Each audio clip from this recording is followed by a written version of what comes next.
On the other side அது அந்த ஆளுங்கட்சியுமே என்ன அவங்களும் ஏதோ ஒரு டாக்ஸிக் ட்ரீட் எல்லாமே அவங்க ரொம்ப டாக்ஸிக். நாங்க போய் ஏடிஎம்கே சப்போர்ட் கிடையாது. அஞ்சு போனா என்ன இதாக நம்ம எதிர்பார்க்கிறோம் யாரும் புதுசா வந்து கொஞ்சம் ஏதாவது பண்ணுங்க. அது ஏன்னா எவ்ரி டைம் ஒரு அது டிசப்பாயின்மெண்டா தான் முடியுது. கலை மனிதனாக பிறந்த ஒவ்வொருவனும் அள்ளி அள்ளி பருக வேண்டிய அமிர்தமடாது.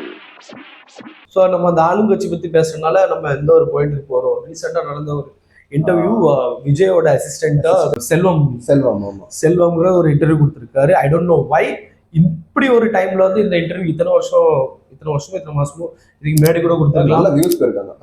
அதுக்காக அதுதான் மெயின் மேட்டர், அதுதான் கண்டென்ட் வியூஸ் போகும். இதுக்கு பின்னாடி யார் இருக்காங்க, இந்த டைமிங் தான் இம்பார்ட்டன்ட். இது முன்னாடி கூட அவர் வந்து சொல்லியிருக்கலாம், யாருனாலும் முன்னாடி போய் அவர் யாரை இன்டர்வியூ எடுத்திருக்கலாம். அந்த இன்டர்வியூ பார்க்கும்போது ஒருவேளை இருக்குமோ சொல்ற மாதிரி தான் ஒருவேளை இருக்குமோ ரொம்ப தான் இருக்கு. இது என்னன்னா அவர் சொல்லியிருக்காரு இப்படி ஒரு சம்பவம் நடந்துச்சு. அவரு போன்ல ஏதோ கோபமா யார்கிட்டயும் பேசிக்கிட்டு இருந்தாரு. அந்த டைம்ல இந்த அசிஸ்டன்ட் அந்த இடத்துல சாப்பாடு கொடுத்து எப்பயோ அந்த இதுல முடி கிடந்தது முன்னாடி கிடந்தத இவரு விஜய் ரீகால் பண்ணி அது எப்ப அது அடிச்சாருன்னு சொல்றாரு, நெஞ்சிலே மிதிச்சாரு அப்படிங்காரு. கொஞ்சம் நம்புற மாதிரி இல்லதான். நெஞ்சில எல்லாம் மிதிக்கிறது வந்து கொஞ்சம் ஓவரா. சரி, அதுக்கப்புறம் திடீர்னு என்ன நினைச்சான்னு தெரியல, ஒரு நாள் வேலையை விட்டு எடுத்துட்டாரு. இப்ப நான் சாப்பாட்டுக்கு கஷ்டப்பட்டு இருந்தா அப்பவே சொல்லிருக்கலாம். சொல்றது எங்களுக்கு தெரியும், இத்தனை காலம் வெயிட் பண்ண வேண்டாம், எலெக்ஷன் வரும்போது வெயிட் பண்ண. இது ரொம்ப ஒரு ஈஸியான ஒரு ஸ்ட்ராட்டஜியும் தெரியுது ஃப்ரம் தி ஆப்போசிஷன் ஆளுங்கட்சி. அவங்களும் இருக்கலாம். அது என்னன்னு தனிப்பட்ட இது நடந்திருக்கலாம். ஸோ நடந்தது மனசுல வச்சுக்கிட்டு அதுக்கு இவரு அரசியலுக்கு வந்ததுக்கு அப்புறம் கூட வேலை பார்க்குற மேலே இவர் அக்கறை காமிக்கல, இவர் எப்படி மக்கள் மேல அக்கறை காமிக்கவான்னு சொல்லிட்டு அந்த ஒரு வெஞ்சன்ஸ்க்காக ரிவெஞ்ச் ஆர்எல்ஸ் ஆப்வியஸான ஒரு சிம்பிள் ஸ்ட்ராட்டஜி. ஆளுங்கட்சி வந்து போயிட்டு இப்போ பிடிச்சி இப்படி சொல்லு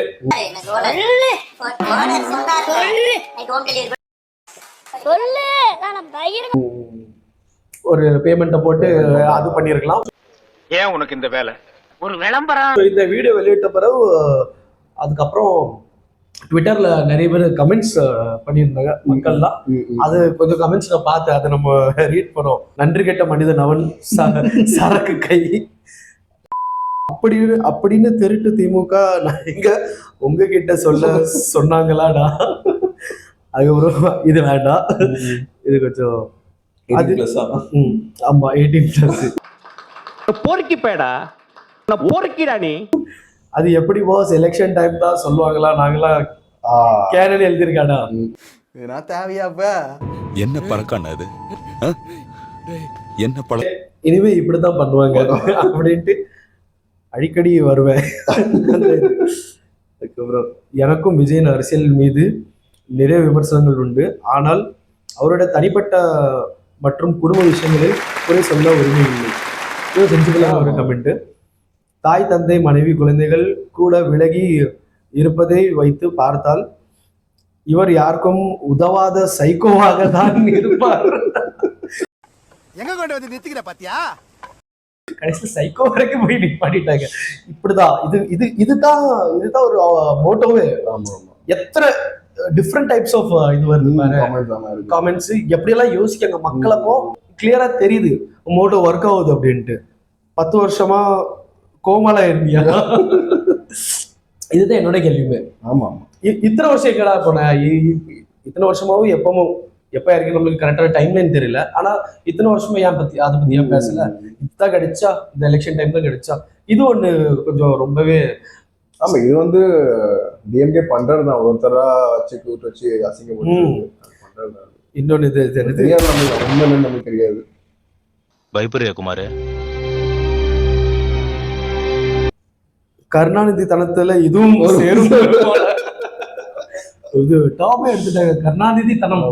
அதாவது அரசியல் சாணக்கியன் அவர் நிறைய அவருக்கு ஒரு டாமே கிரியேட் பண்ணிருக்காங்கன்னா அவர் எந்த அளவுக்கு அவர் அரசியல் பண்ணிருப்பாரு அதை பார்த்துக்கோங்க. இதுக்கப்புறம் எடுத்து பிடிச்சிருக்கு, ரொம்ப பிடிச்சிருக்கு.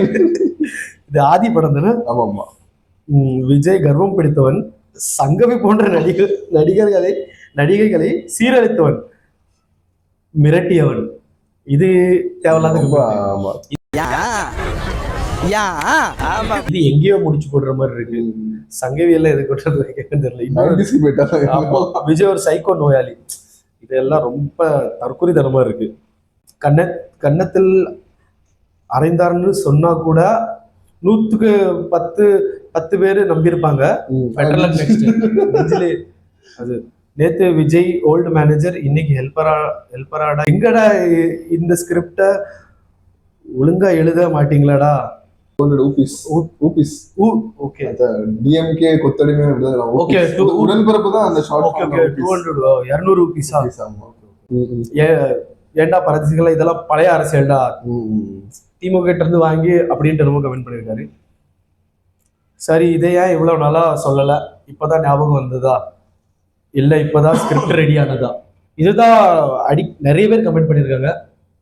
எனக்குமே அதான் தோணுது, இத்தனை நாளா ஏன் வரல அப்படின்ட்டு. இன்னொரு ரிவ்யூ ஆரம்பிச்சு எலெக்ஷனுக்கு 2 மாசத்துக்கு முன்னாடி வந்து சொல்றாரு. அப்ப திருட்டு டிஎம்கே டிராமா கம்பெனி மேல டவுட் வருது. நியாயம் தானே? ஓகே, அதான் அவ்வளோதான். இதுதான் இது கமெண்ட்ஸ், இதெல்லாம் கமெண்ட்ஸ் இருக்கு. ஸோ எனக்கு ஒண்ணுமே புரியல. அது வடிவேல் சொன்ன அப்படிதான் போயிட்டு ஒண்ணுமே புரிய மாட்டேங்குது. என்னதான் நடக்கு, அரசியல் எப்பவுமே இப்படிதான் இருந்திருக்கு. மயக்கமா கலக்கமா மனதிலே குழப்பமா வாழ்க்கையில் நடுக்கமா